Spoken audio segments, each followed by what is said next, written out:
Você já fez pelo menos umas 10 vezes essa pergunta para você. Qual é o teu propósito?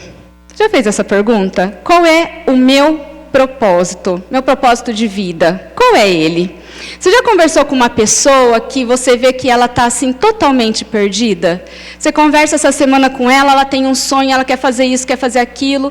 Na outra semana você conversa com ela quer fazer outra coisa, ela não sabe se ela quer morar no mesmo lugar, se ela quer sair do emprego, se ela não está contente com nada, ela não agradece com nada, ela está confusa. Já conversou com alguém assim? Você fala, meu Deus, que dó dessa pessoa, ela não sabe, tadinha, o que ela está buscando, qual é a meta de vida dela, qual é a missão para a vida dela. E aí, quando nós somos muito jovens, a gente se pergunta, qual é a minha missão? Qual é o meu propósito de vida? Mas aí o tempo vai passando, e o tempo passa para todo mundo, a gente chega numa certa idade e fala, será que eu ainda tenho um propósito de vida? Será que eu já não cumpri tudo aquilo que eu devia cumprir? Será que eu já não fiz tudo aquilo que eu devia fazer? Agora eu estou aposentado, né?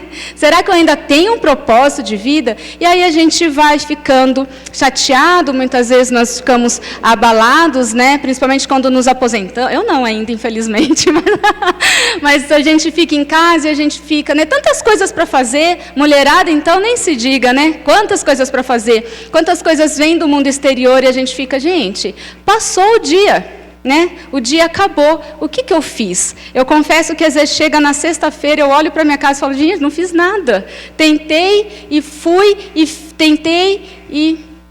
Né? Qual é o propósito? Se você digitar lá no Google, todo mundo tem acesso ao Google aqui, todo mundo sabe mexer no celular, né? A gente está numa era tão moderna.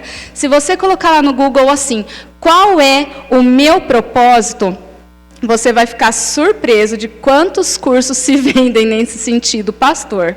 Tem um curso em especial que eu olhei, falando assim, descubra o seu propósito em apenas 20 minutos. Uau, né? A pessoa passa 50 anos sem propósito nenhum e ela compra o curso de R$30 e ela descobre qual é o propósito dela em 20 minutos. Esse autor, ele é americano e, pasmem, ele vende muito curso de autoajuda, ele chama Steve Pavlina, não sei se as irmãs já, espero que ninguém conheça, espero que ninguém tenha comprado o curso dele, mas para que você não fique curioso, tem algumas observações lá, eu não comprei o curso, tá? Mas eu precisava trazer para as irmãs, para os irmãos.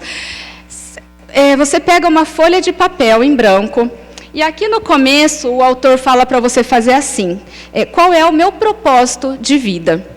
E aí lá embaixo, você começa a escrever qualquer coisa que vier na sua mente. Eu penso isso, meu propósito é esse. Pode ser frase curta, frase pequena, elaborada, coisa simples, sem nenhum, né? E ele vai falando. E você precisa escrever cada propósito por pelo menos 3 vezes.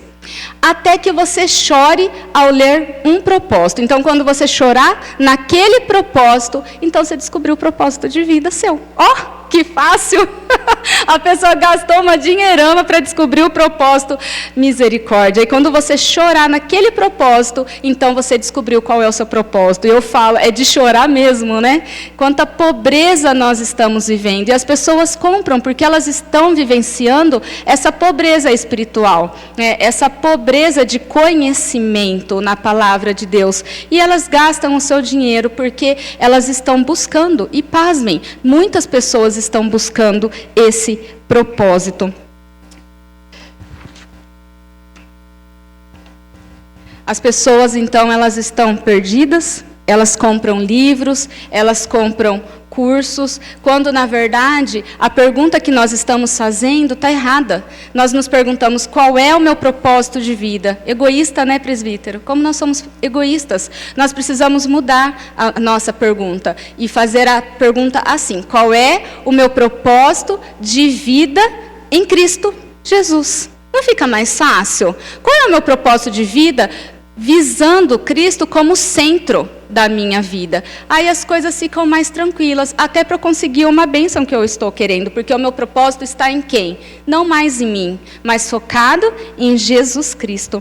E por isso, pensando nisso, nesse propósito, né, descobrir qual é o nosso propósito, eu te convido comigo a abrir a palavra do Senhor em 1 Pedro. Eu estou falando mais devagar, porque da última vez que eu falei, falaram que eu corri muito. Então, se eu estiver correndo, faz assim para mim que eu dou uma parada. 1 Pedro, capítulo 1, nós vamos fazer a leitura do versos 17 até o 21. Amém? 1 Pedro, capítulo 1, versos 17 ao 21. Com muita reverência, está escrito assim a palavra do Senhor. E se vocês invocam como Pai aquele que sem parcialidade julga segundo as obras de cada um, vivam em temor durante o tempo da peregrinação de vocês, sabendo que não foi mediante coisas perecíveis como prata ou ouro que vocês foram resgatados da vida inútil que seus pais lhes legaram, mas pelo precioso sangue de Cristo, como de um cordeiro sem defeito e sem mácula. Ele foi conhecido antes da fundação do mundo, mas foi manifestado nesses últimos tempos em favor de vocês. Por meio dele, vocês creem em Deus, o qual o ressuscitou dentre os mortos e lhe deu glória, para que a fé e a esperança de vocês estejam em Deus. Amém? Vou ler esse último. Por meio dele, vocês creem em Deus, o qual o ressuscitou dentre os mortos e lhe deu glória, para que a fé e a esperança de vocês estejam em Deus. Amém?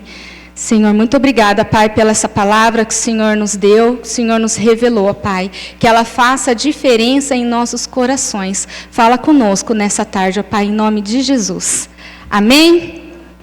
Quem era Pedro? Simão. Jesus mudou o nome dele. Ele era filho de Jonas, irmão de André. Ele era pescador e ele veio até Jesus. Ele conheceu Jesus através do irmão dele, que era seguidor de João Batista. E Pedro significa, né? Rocha, pedra, algo forte, algo poderoso. E nós sabemos que Pedro, ele liderou de fato. Mas Pedro, ele também teve seus momentos de tristeza, assim como nós. Pedro também teve o seu momento de fraqueza, né? Se a gente lembrar da história dele, ele negou Jesus quantas vezes? Ele negou Jesus 3 vezes. E quando nós vimos isso, dá uma certa revolta, mas estava escrito que ele iria negar Jesus 3 vezes. Mas mesmo assim, Jesus não deixou de confiar nele. O amor de Jesus para Pedro não mudou. Jesus tinha um relacionamento de intimidade com Pedro. Ele amava muito Pedro. E aí, mesmo nessas fraquezas, mesmo nessas tristezas de Pedro, né, através da vida dele, 3.000 homens, sem contar mulheres e crianças, foram batizados quando ele ministrou a mensagem do Senhor.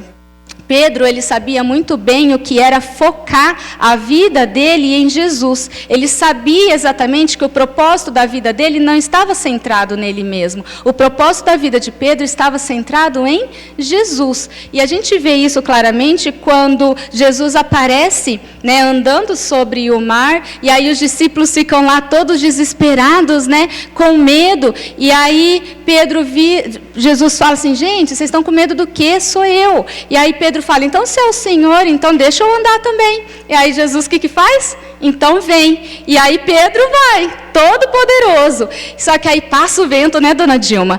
Passa ali e ele fica com medo. Por quê? Enquanto ele está olhando, né, o foco dele é Jesus, ele vai.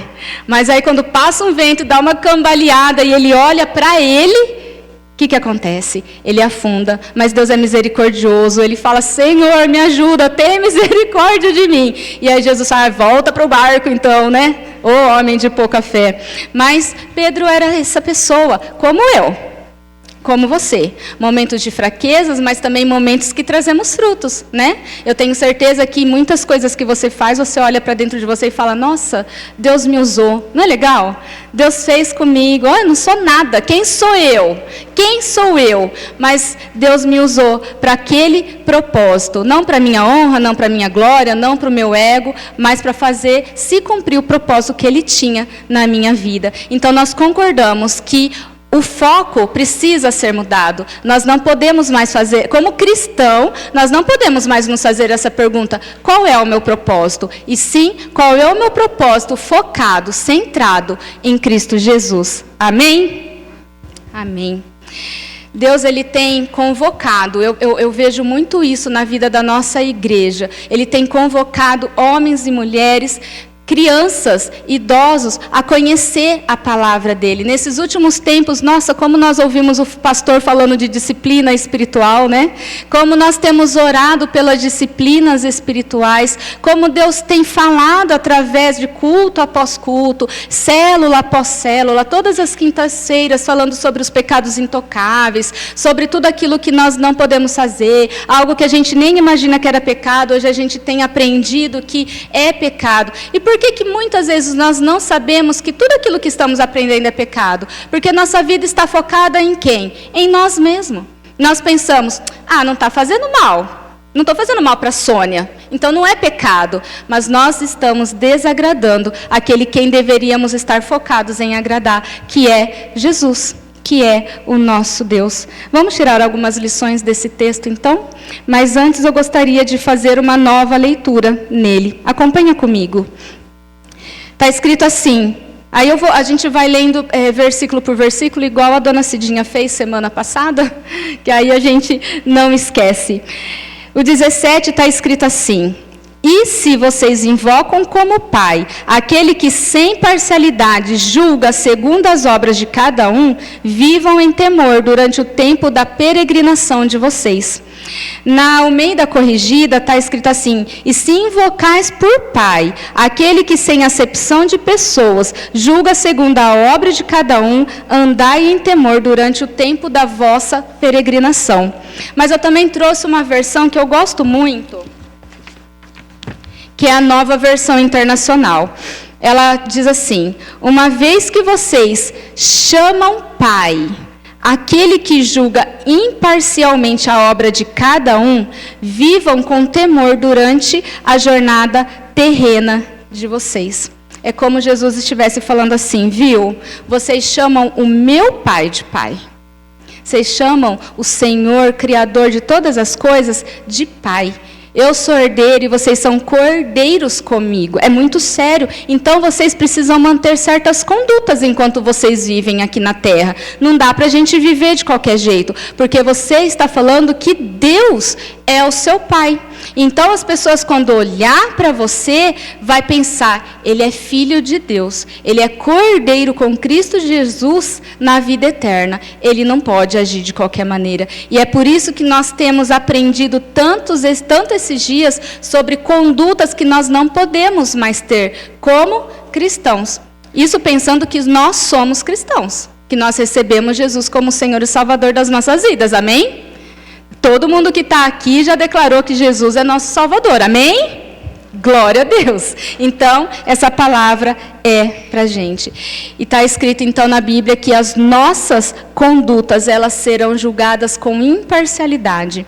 E quando está escrito imparcialidade, não é igual nós, mães, né, principalmente, quando um filho faz algo, o que a gente tende a pensar, né? Tadinho, estava num dia difícil, coitado, foi para a escola, o amigo lá provocou, ele revidou, era só um dia difícil. Ô coitado desse menino, estava com dor, né? Estava impaciente. Não tem essa. Jesus vai nos julgar devido à nossa conduta. Não tem isso para Jesus. Ele estava triste, ele estava chateado. Ele espera de nós uma conduta de maneira muito alta. Ele tem uma expectativa muito alta dos cristãos. E é por isso que ele vai julgar com imparcialidade. Mas Deus é duro demais? Deus é bravo demais? Ele é justo. Ele é pai, né? Alguém já se sentiu abandonado por um pai aqui, por Deus? Às vezes o nosso pai terrestre pode fazer algumas coisas que nos incomodam, mas alguém já se sentiu abandonado por Deus? Não dá para se sentir, né? Às vezes lá na nossa humanidade a gente pensa, Deus, de novo, Deus comigo, Deus para quê? Pecando, né? Ingratos, insatisfeitos, não é o que a gente tem aprendido? Porque o Senhor, ele tem um propósito para todas as coisas. Então, se passamos por algum problema, é porque ele tem a solução. E nós não podemos ter essa falta de fé e achar que Deus não está olhando para nós. Ele julga a nossa conduta. E Pedro explica aqui que Deus, ele tem uma expectativa muito alta para você. Muito alta. Ele não está dizendo que nós temos a penalidade dos nossos pecados pendurados na nossa cabeça. Não é isso que ele diz. Ele está falando assim, viu, eu morri por você. eu já fiz isso. O preço eu já paguei. Cada gota de sangue do meu corpo foi por amor a vocês. Não tem mais como vocês ficarem vivendo de certa maneira, de maneira boba, de maneira como se vocês fossem crianças. O meu sangue foi muito caro. O preço foi muito caro, pago por você. Não dá mais para você viver da maneira que você vivia. O preço foi morte de cruz. E é por isso que ele tem essa expectativa por nós, Igreja de Cristo. Porque ele sabe que lá fora essas condutas não existem. Esses dias eu estava no escritório. E aí a gente conversando, né? E a pessoa me disse, eu te procurei porque você é cristã e porque eu sei que você vai falar a verdade. E aí a gente comentando e conversando, ele falou, uma pessoa muito de idade, ele falou, quando eu era mais novo, que começou esses guardas, né? Passando nas casas, a primeira pergunta que eu fiz, a pessoa é católica, bem católica, praticante, ela falou assim, eu quero saber se você é cristão. Você é cristão? O homem falou, não, eu sou cristão. Ah, então eu vou te contratar, porque eu sei que você não vai faltar, porque eu sei que você não vai chegar atrasado, porque eu sei que você não vai mentir para mim, porque as pessoas tinham isso. Os verdadeiros cristãos têm uma conduta diferente. Então, nós seremos contratados com facilidade, né? As pessoas vão confiar, porque nós passamos confiança para as pessoas. E é exatamente isso que nós não podemos perder. Infelizmente, por conta de condutas erradas de pessoas que se fazem de cristão, né, porque não são cristãos de verdade, isso denigre a imagem nossa. Mas nós precisamos demonstrar que nós somos verdadeiramente de Cristo Jesus. Por quê? Nós temos um propósito com um alvo. Para onde? A vida eterna. Amém? Então, se nós estamos vivendo aqui na terra, nós devemos viver como filhos e nós precisamos entender que é passageiro. Nós somos estrangeiros aqui. Nós precisamos representar bem o Senhor, né? As pessoas precisam olhar para a gente e perceber que nós somos diferentes. E nós precisamos entender que as coisas desse mundo já não nos importam mais. Às vezes, quando a gente fala assim, gente, as coisas do mundo não importam, as coisas do mundo não importam, as pessoas vão falar assim, então não preciso trocar meu carro, então eu deixo o meu celular acabar, deixo a minha casa, nem vou pintar. Não, o Senhor, Ele espera que nós tenhamos, né? Não é errado a gente evoluir, a gente conquistar, a gente comprar. Afinal, Deus, Ele é possuidor de todas as coisas, por que eu não posso ter? O que Ele está querendo dizer é, onde está o seu coração? Você está insatisfeito com as coisas? Porque às vezes a gente quer muito, porque não estamos satisfeitos com aquilo que a gente temos, né? Nós não somos mordomos dos bens materiais que Deus está nos dando. Nós precisamos ser gratos, mas precisamos visar aonde? A vida eterna. Quando Pedro inicia a carta dele, ele está falando para os cristãos que são eleitos. Você se considera uma pessoa eleita? Com certeza, se você aceitou Jesus como Salvador da sua vida, é porque Ele te elegeu. Quer bênção maior? A gente pode parar por aqui, porque essa é a maior bênção que a gente pode ter. Você já agradeceu a Deus por você ter sido eleito? Deus olhou para você e falou, é minha. Deus te olhou e falou, você é meu filho. Às vezes dá umas cabeçadas no meio do caminho, mas você é o meu filho. Vem para casa, não é? Graças a Deus, nós podemos contemplar o Senhor. Nós podemos olhar para o céu e ver e falar, não, estou abaixando porque o céu está mais baixo do que a porta. Mas a gente pode olhar para o céu e falar, foi o meu Pai que fez. Eu posso olhar para as plantas, foi Deus, o meu Pai que fez. Foi meu Pai que me deu minha casa, foi meu Pai que me deu o meu carro, foi meu Pai que me deu condições para arrumar as coisas que estão quebradas, foi o meu Pai que me deu saúde, foi o meu Pai que está olhando para mim e está vendo que eu tenho expectativas na minha vida, é o meu Pai que vai me suprir, amém? Quer bênção maior? Recebemos as bênçãos do Senhor todos os dias, precisamos ser gratos. Lá no comecinho, quando ele diz, ele está falando, gente, vocês são eleitos, vocês têm a herança, a vida eterna, e é nela que nós devemos estar focados. Está escrito assim no verso 4, para uma herança que jamais poderá perecer, macular-se ou perder o seu valor. Herança no céu guardada, para quem? Para você. O Senhor guardou a herança dele para nós. Amém? É lindo, não é? Ele lembra também que aqui na terra nós seríamos perseguidos pelas nossas condutas, porque não é fácil, né, manter uma conduta quadradinha, né, certinha. Então nós seríamos perseguidos, nós seríamos tentados, nós sofreríamos. Mas Pedro ele nos lembra que isso também é uma oportunidade para que a gente cresça na fé e para que a gente demonstre o nosso amor em Deus e para que a gente também demonstre o nosso caráter, porque Ele vai avaliar. Ele vai julgar as nossas condutas. E se for tudo perfeito, né? Aí como que faz? Se bater no meu carro ali na esquina, como é que faz? Como que vai ser a minha atitude? Se for tudo muito perfeito, como que nós seríamos provados? No verso 16 está escrito assim: sede santos, porque eu sou santo. É só isso que Ele espera de nós, santidade. Abre o 16... porque está escrito, sejam santos, porque eu sou santo. Onde que está escrito, irmãos? Quando nós lemos, fazemos essa leitura, está escrito em algum lugar. Está escrito lá em Levítico 11, que é conhecido como a lei de Moisés. Lembra daquela lei que o Senhor deu para Moisés, para o povo ser separado? Vocês vão comer tal coisa vocês não vão poder comer. Lá em Levítico 11 está explicando como o povo de Israel deveria ser uma nação separada. E lá em Levítico 11, quando ele está dando essa lei, né, que é a lei da pureza, Deus diz, sede santos, porque eu sou santo. Então aqui 1 Pedro faz referência a Levítico. Vocês lembram o que está escrito lá na lei da pureza? Sede santos, não esqueçam, porque não mudou. Sede santos, porque Deus é santo. Isso não vem mudando de lá para cá. Isso continua escrito. A palavra do Senhor, ela apenas se renova nas nossas vidas, mas ela é imutável. Então, Deus está com grande expectativa pela sua vida. Seja santo, porque Ele é santo. Seja santo aonde? Aqui na terra. Vocês são peregrinos, vocês são viajantes. Nós estamos aqui representando o Senhor nosso Deus. Onde nós precisamos demonstrar nossa santidade? É aqui, é agora, né? Assim como eu já falei lá atrás, é como se Jesus estivesse falando para nós.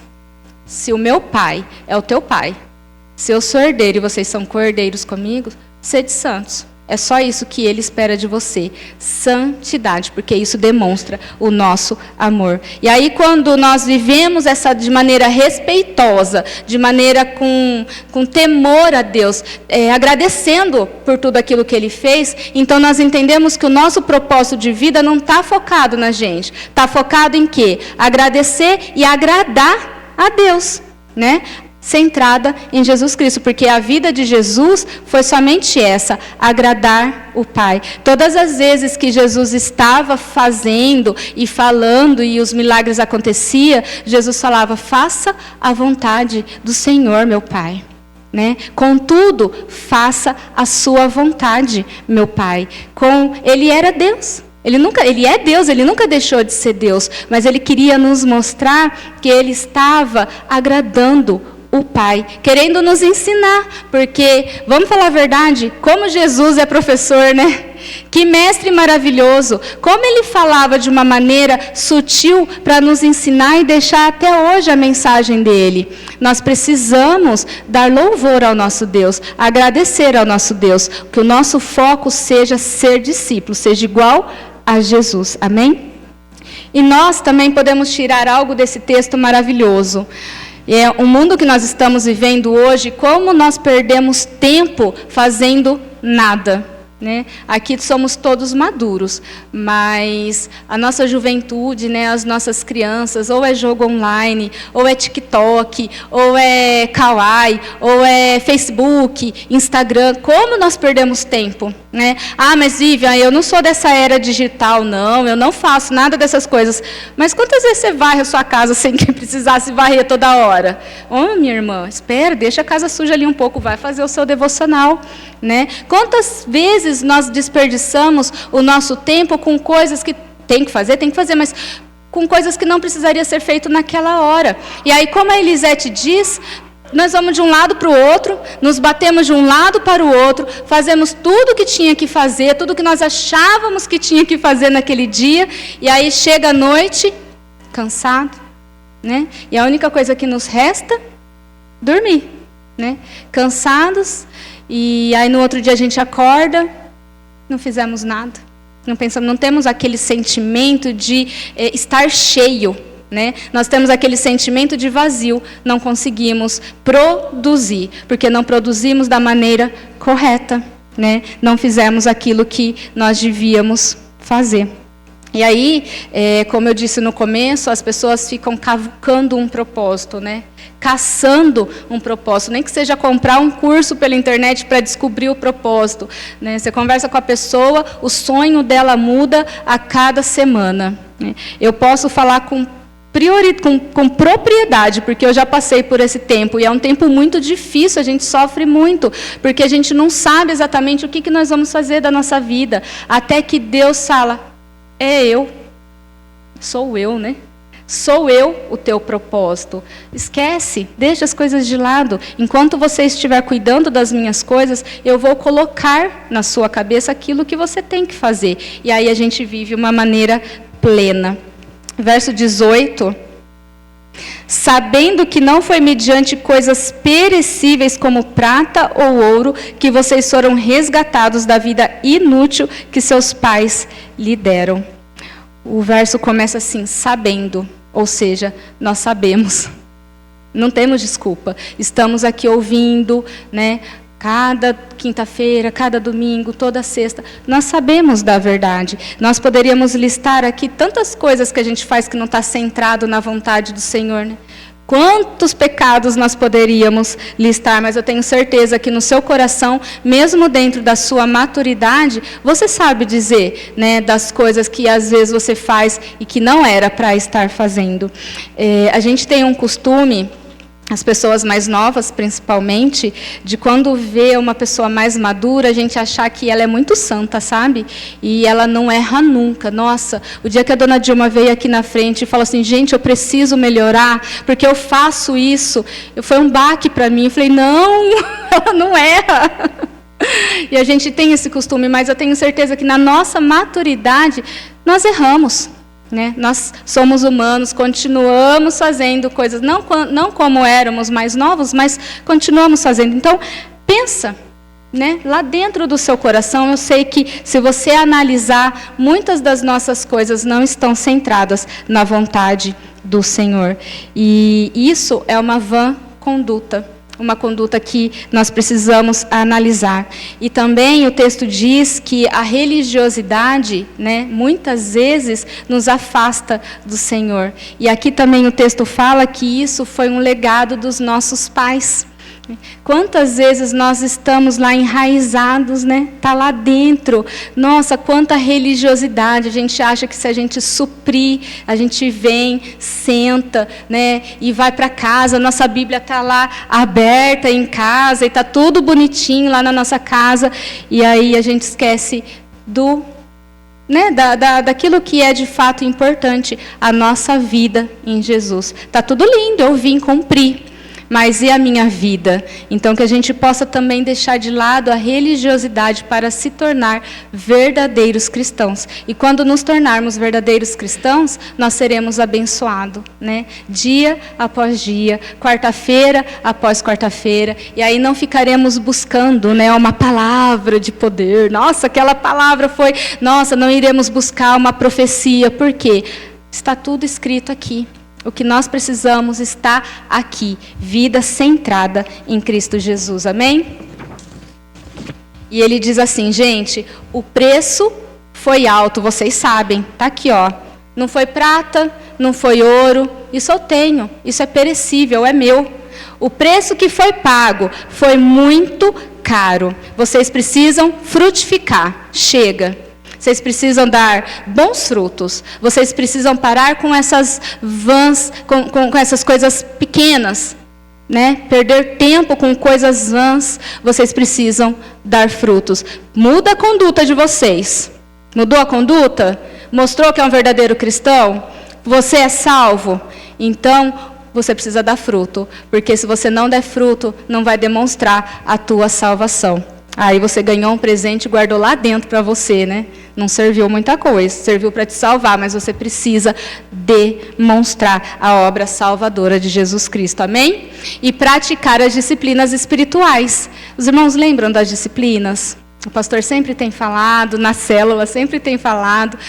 A gente precisa jejuar, a gente precisa acordar. O céu é tão lindo de manhã, gente, especialmente de manhã. Meu Deus, eu falo que eu moro num lugar tão privilegiado. As pessoas falam, nossa, o bairro é feio. Eu falo, gente, mas tem o céu mais lindo do mundo. É tudo grande, não tem prédio, não tem nada. Então, a gente pode sair lá fora e ver aquele céu azul. Foi Deus que fez. Ontem eu coloquei na torre. Gente, foi meu Deus que fez. Né? Que delícia. Como eu posso pensar em coisas tão pequenas quando eu tenho um Deus tão grandioso? Mas o mais importante, a gente não pode só testemunhar. Quando nós falarmos de Jesus, nós precisamos entender também que nós precisamos estar junto com as pessoas. Porque às vezes a gente vira e fala, né? Ah, Jesus te ama, vai lá na igreja, vai ter uma mensagem boa lá, né? E aí a pessoa vem, começa a frequentar, você não faz uma visita para a pessoa, você não ajuda ela a se fortalecer na fé, você não olha a Bíblia aqui, a pessoa começou, ela não está entendendo o que está escrito, né? Abrir a Bíblia e falar, viu, isso aqui está escrito isso, isso e isso. Ah, Vivian, mas eu não sei falar. Sabe falar. Abre a Bíblia, Deus vai colocar algo na sua boca. Nós temos esse erro de falar para as pessoas e não ajudá-las a caminhar na fé. Ah, mas Vivian, o seu irmão do lado, né? As nossas famílias, né? As pessoas que frequentam conosco. Quantas visitas nós fazemos? Quanto amor nós não estamos demonstrando? Isso é um pecado, o pecado da falta de cuidado. E se nós somos verdadeiros cristãos, nós queremos nos sentir abençoados, nós precisamos frutificar, amém? Como diz a dona Cidinha, ela escreve, às vezes ela não fica só no texto, né, dona Cidinha? Não estava no script. Mas o Senhor, Ele é bom e Ele nos lembra daquilo que Ele precisa falar, né? Deus é maravilhoso. Olha o verso 20 para a gente terminar. Ele foi conhecido antes da fundação do mundo, mas foi manifestado nesses últimos tempos em favor de vocês. Antes do planeta, das galáxias, de tudo, Jesus ele já estava lá. Ele já existia o plano, né? O plano dele salvar o mundo, já estava lá. Até eu brinco com o Emanuel em casa, quando Adão e Eva pecaram, Deus não ficou desesperado. Ai, meu Deus, e agora, né? Ai de mim, né?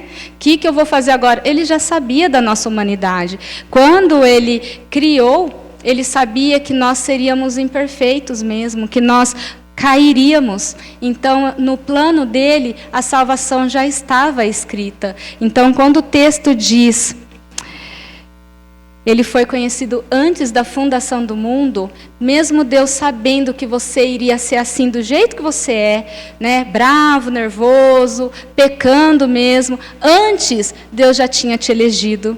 Ah, não é lindo? Glória a Deus por isso. Deus, Ele é perfeito, Ele é maravilhoso. Nós amamos porque Ele nos amou primeiro. E o que nós devemos fazer então com isso?